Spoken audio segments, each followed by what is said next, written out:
Hey everyone, welcome back to our channel. If you're new here, please subscribe. I'd really love that. If you're returning, how are you today? In today's video, we are doing another episode of We Had Everything But Money, okay? So, the 1930s were tough times. There's no way I'd want to live through them again, but I still have some more memories. I lost my job in 1932, just a few weeks before our eldest daughter was born. For the next 6 years, I shoveled snow in winter, mowed grass in summer, and loaded coal for 35 cents to 50 cents a ton. My wife did piecework sewing at home and baked home goods breads, which I sold to about 30 customers. Our income was supplemented by state work program, through which I made $1.50 a day for 10 days each month. The pay came in vouchers that could be used for food and rent and other necessities. Then came the WPA, where I eventually was assigned to a writer's project at 75 cents an hour. During planting season, I worked a large garden plot in river bottom land mornings and evenings. By planting early, I managed to get a jump on in the market and traded beans and other vegetables to a store for bread and meat. The garden also provided food for our own table and for us to share with others. Our recreation was listening to the radio and attending depression parties with our great friends and neighbors. Each person furnished snacks, Kool-Aid, or whatever else they could bring. We had big poker games using kitchen matches for money, danced to music from the radio, and talked about our job prospects.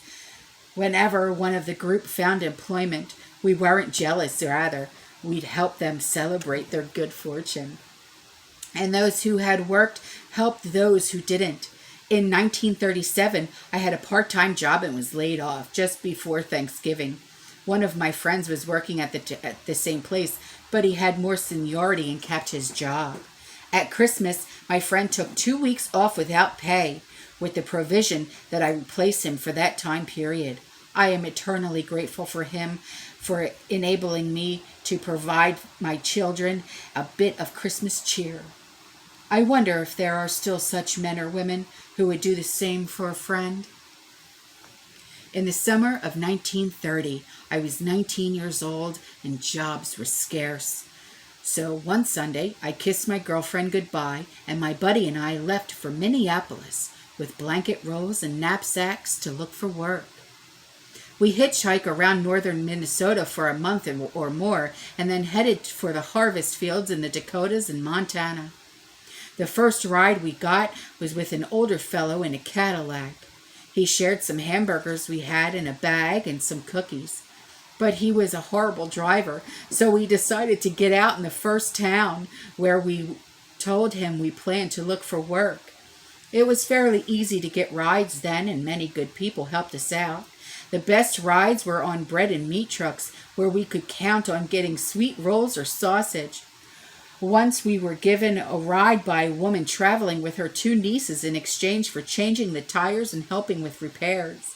They even took us to lunch and supper. Another time, a young fellow in a Model T Ford Roadster stopped and asked us if we could help with the gas. We couldn't. We only had $2 between us. He gave us a lift anyway, and later we came upon an abandoned car that had been stripped of everything but the gas in the tank. We took our driver's gas can and a hose and siphoned the fuel into his tank. The young man dropped us off in Montana, where we slept in a little park across from a cafe. In the morning, a fellow from the cafe asked if we wanted to work. He fed us breakfast and charged it to the farmer we'd been working for, who lived about 20 miles away. It took us until noon to walk to the farm, where we had a good dinner. And then we were given a team of horses and sent to the field to do the threshing. We were paid 30 cents an hour. When that job was finished, we decided to go back to Minneapolis. We figured it'd be faster to take the train, so we went to the depot and hopped a fast mail train. 7 hours later, we were in Minot, North Dakota, where a railroad detective caught us. He seemed to be 7 foot tall and 3 foot wide. We were thrown in jail for 2 days and fined $2 each. The judge told us to get out of town and stay away from the railroad. We ignored the second part of the advice and hopped another freight. About 1 p.m., we stayed on that train until about 2 o'clock in the morning when a brakeman warned us there was a rough bunch on the train and suggested we get off in the small town where he lived. That advice we followed. We got a room for $1 a night and slept in the first bed we'd seen in months. We didn't hop a train again after that. The next morning, we were back on the highway hitchhiking our way back to Minneapolis. During the Depression, my stepfather worked for the WPA, building roads in southern Missouri. Our family went along wherever he was working. Since we didn't have trailers or motorhomes then, we lived in 3 tents with dirt floors. My mom swept the floors so much that they were as hard as concrete. One tent was the kitchen, and my uncle slept there too. My 2 brothers and I slept in the second tent, which also was used to store all of our clothes. The third tent served as our living room and our parents' sleeping quarters. We were lucky. Some people traveled this way, had only 1 tent for the whole family. I was so pleased in later years when my parents were able to enjoy a nice electric home and a camping trailer. Ruby Matlock, Mount City, Kansas. I joined the Civilian Conservation Corps in July 1934 and was sent to Company 756 in the heart of South Dakota's Black Hills. The camp was composed of small tents, each with room for 5 cots and a stove that looked like an upside-down funnel. There was one gravel street about 10 foot wide for walking to the mess hall and other offices. This was my first time away from home, and it was quite an experience. There were over 100 new recruits, most of whom were young men from Nebraska, just like me. It took about a week to get everyone assigned to a work unit. Mine was assigned to build fire trail high in the mountains. It was hard work and sometimes meant blasting out rocks with dynamite. In August, our work got even harder, and we were sent to fight a forest fire in Custer and worked several days with little sleep. We were very glad to get back to camp. In October, we were sent to a new camp in Nelson, Nebraska. Barracks had been built, but the grounds hadn't been leveled yet, so that was our first assignment. After that, we started building brush and earthing dams. The following year, the Republican River flooded, and about 50 of us were sent to clean up damage to farm buildings and basements. It was a messy job, but at the end of the day, we waded into the river, fully clothed, to rinse off the dirt. I spent about a total of 27 months in the CCC, and while the work was sometimes demanding, I learned more in that time than in the other 2-year period of my life. Lawrence Callender, Elk Grove, California. The CCC offered unemployment men and boys not only a source of income, but jobs and training. All of my friends and 2 of my brothers had signed up, and in the winter of 1937, I did too. The CCC was run like a military camp, but we had warm clothes, clean bedding, and plenty to eat. Some of us even got fat. In true military style, anyone who misbehaved was assigned to kitchen duty. Speaking from experience, that was no easy task. Breakfast consisted of 25 dozen eggs and 25 loaves of bread, and cocoa was made in brand new 30-gallon garbage cans. For 6 months, I worked on projects throughout West Virginia, where whenever we traveled one of those roads or saw one of those dams, I was proud to be able to tell my children and grandchildren, I helped build that. Basil McGuire, Ocala, Florida. Soon after I graduated from high school in 1937, I realized there were few jobs in Kansas City, Missouri. Since none of my brothers could find work either, I decided to do whatever I could to ease the burden at home. Within a month, I had enrolled in the CCC. After a brief train ride, my first, to north central Missouri, where we received an orientation assignment, clearing brush and tree stumps from a riverbed. After a couple of weeks, we were ready for permanent assignment out west. Seeing mountains out in the train window was quite exciting for a 17-year-old who'd never traveled more than 25 miles from home.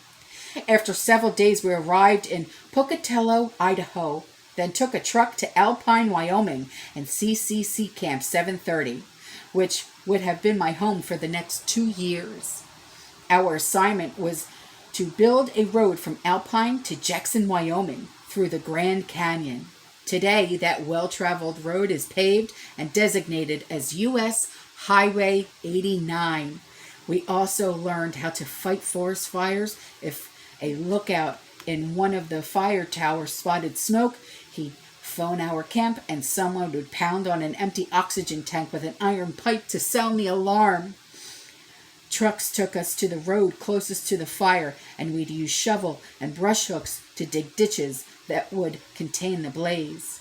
Those assigned to the water crew carried water from the nearest stream in tanks strapped on their backs to put out the hot spots.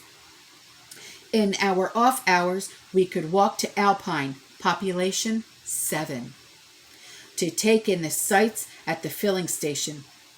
On some Saturdays, we were trucked to Afton, a town of 2,000, to enjoy the skating rink and a movie. The cold Wyoming winters interrupted our road project, so we would cut trees in a nearby national forest for telephone poles, fence posts, and a fuel to heat our barracks. In spring, we set up and wired the telephone poles to provide phone servers for ranchers.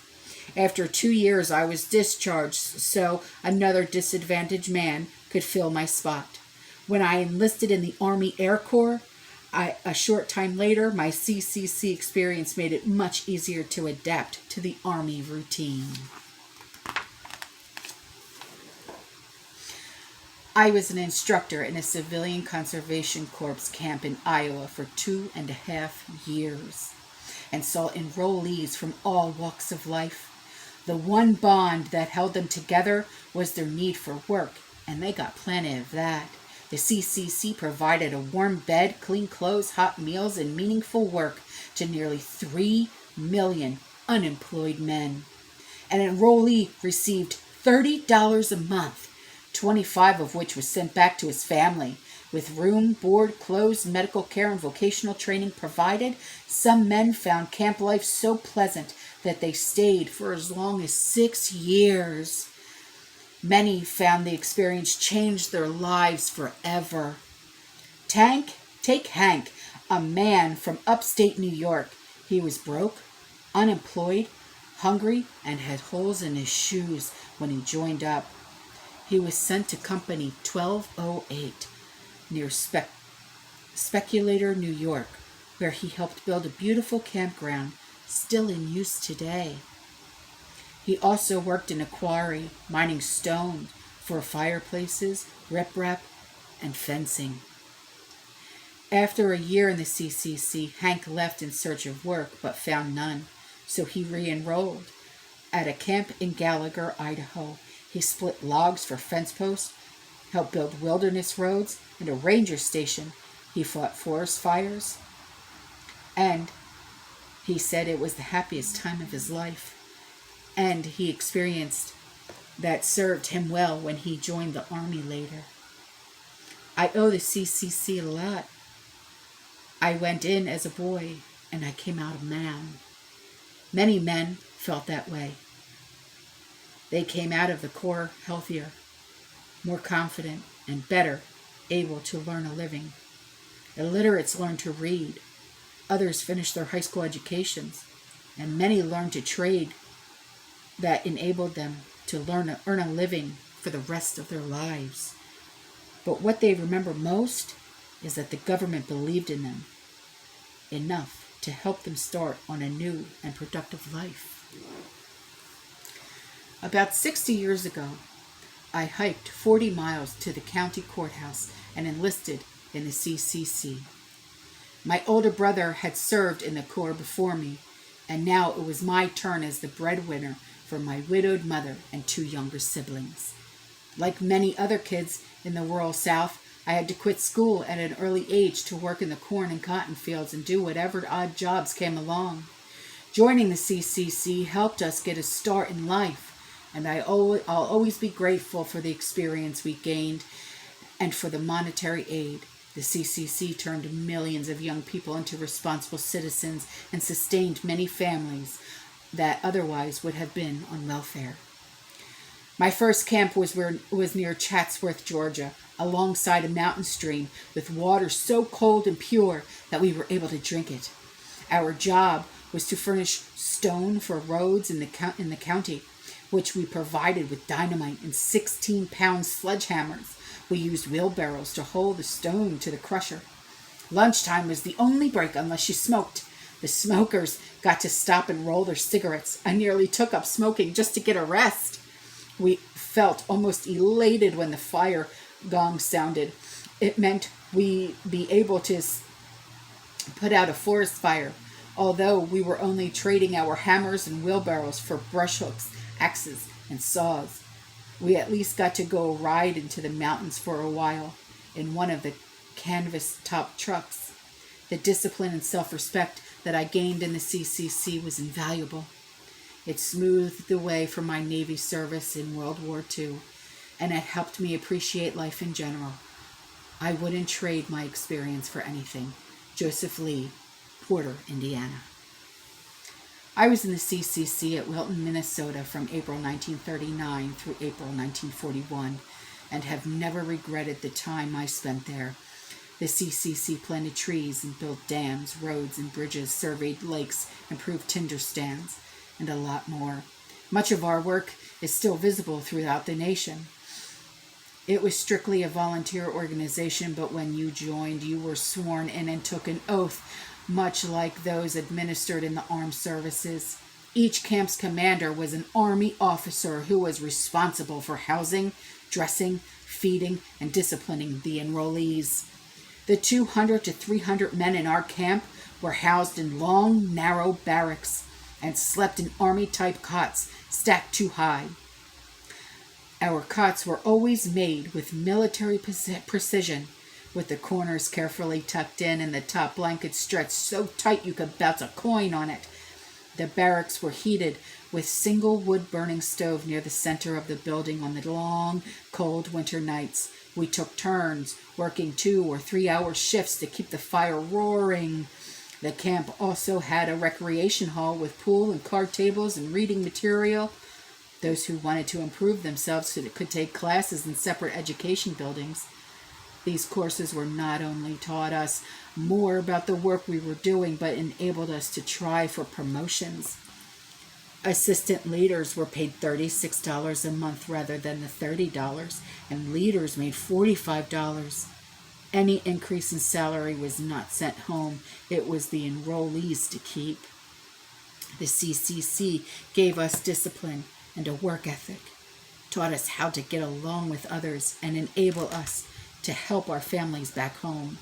It was an experience that enriched my life. Emil Holland, Rapid City, South Dakota. All right, guys, that's all for this video. I'll see you in the next one. You stay safe, you stay positive, you keep prepping, and as always, fearless.